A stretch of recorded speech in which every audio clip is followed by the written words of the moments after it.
Good morning, guys. You know, all these WikiLeaks hacked emails that are coming out, they are proving everything like what most of us have been knowing for years and years. Some of you made a comment about the shadow government, so I looked into it. Fascinating, really.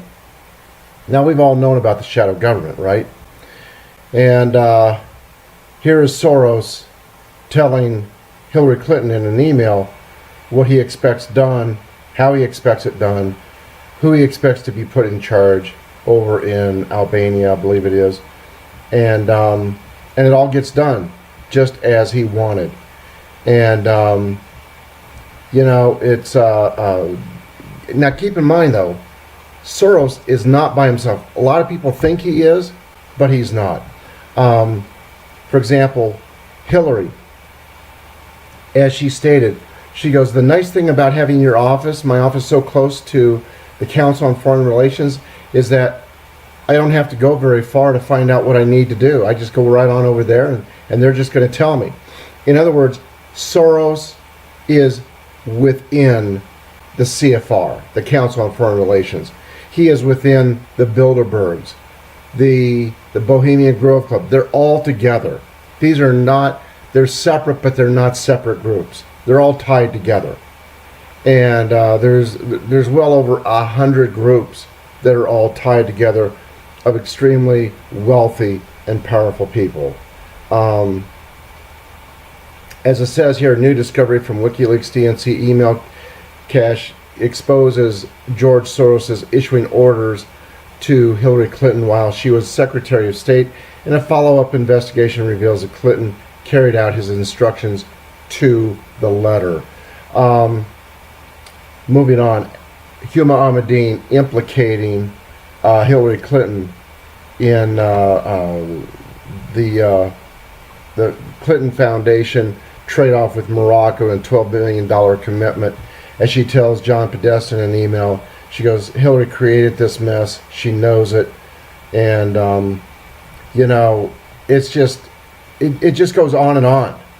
It just doesn't stop. So, anyway, I will put, of course, the shadow government WikiLeaks email into the description box for you, and then you can read up on it. Germans leaving Germany. You know something, 1.5 million in the last 10 years have left. The crime and everything is just horrendous. There's more leaving even this year. It's a brain drain, is what they're calling it. People have had it over there. They, you know, as the people are saying, they go, you know, we're the largest minority without anyone helping us. And, you know, Merkel doesn't want them around. Well, she does. She wants their tax money, but they're taking, they're taking everything with them. They're taking their family, their money, everything, and they're getting the hell out of Germany. And I don't blame them. Germany's becoming a hellhole. So is France. And so as a result, you have millions and millions of well-educated, high-earning people leaving these countries, and it's going to leave them into just a shithole, is what it's becoming. Let's go over some headlines here. Last night, they say Trump and Clinton lit into one another at the Al Smith roast. You know, I couldn't even stand to be in the same room with that woman. I would light her up. Would I light her up? Oh, goodness. Anyway, moving on. Hillary knows it takes a village, Trump says. She took a lot of them in Haiti. The Haitians, there are so many Haitians. Of course, if they went over there again, the government would protect them because the government's in cahoots with the Clinton Foundation. Hillary says Trump looks at the Statue of Liberty and sees a 4 or maybe a 5. She will not ever. She will put it off on the shit that don't even matter. The issues are her. They've always been the weakest point for all these politicians, not just for her, but for any of these politicians to speak about the issues and what they've done. They can't do it because they haven't done anything. They've just killed us. What else here? Obama, you're more likely to be struck by lightning than witness voter fraud. Notice his words, to witness voter fraud. Number one, because they do voter fraud, they do it by sleight of hand is what they try to do, so that nobody sees it. But we know it's there. Sessions, he says Obama keeps 182,000 convicted foreign criminals in the U.S. You know something? I put their ass in prison. We got a lot more than that in the U.S. And I tell you what, they would not like my prisons. Loretta Lynch, DOJ has made a priority to root out, prosecute, and prevent corruption. You're a liar. These people just lie and deny. That's all they know how to do. And some people are dumb enough to suck it up. You know something? Most of the people are not doing it anymore. In a WikiLeaks email, Podesta's daughter received his 75,000 shares of Putin-linked company. Gee, I'm not shocked at all, to say the least.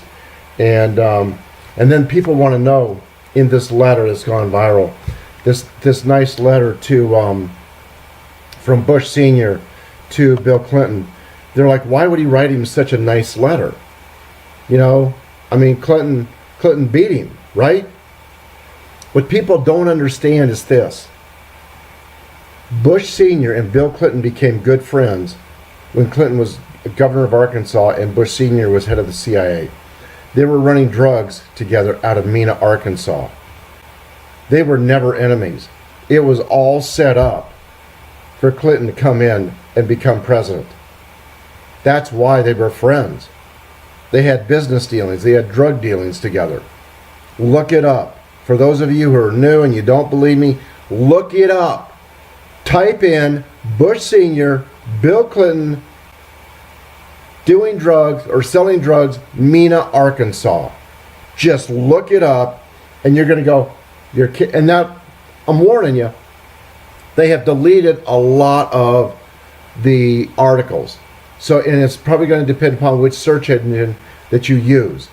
There used to be tons in there. They've done their best to get rid of those articles. As people always say, you know, oh, well, you can put anything on the internet. Yeah, including the truth. Okay? And as I think most people are beginning to find out, you want the truth, it's here on the internet. Because you're not going to find it on the TV. Don't be waiting for people in the news media, the TV news media, to explain why Bush Sr. wrote such a nice letter to Bill Clinton. Don't stop waiting for them to explain to you why they were such friends later on. Because they'll never tell you the truth. Not even close. Anyway, guys, I got to head up to Junction today. I won't be back until later on tonight. So I got a doctor's appointment up there. My once a year eye exam. Anyway, God bless you all. Have a great day, and I will talk with you later. Thank you, guys.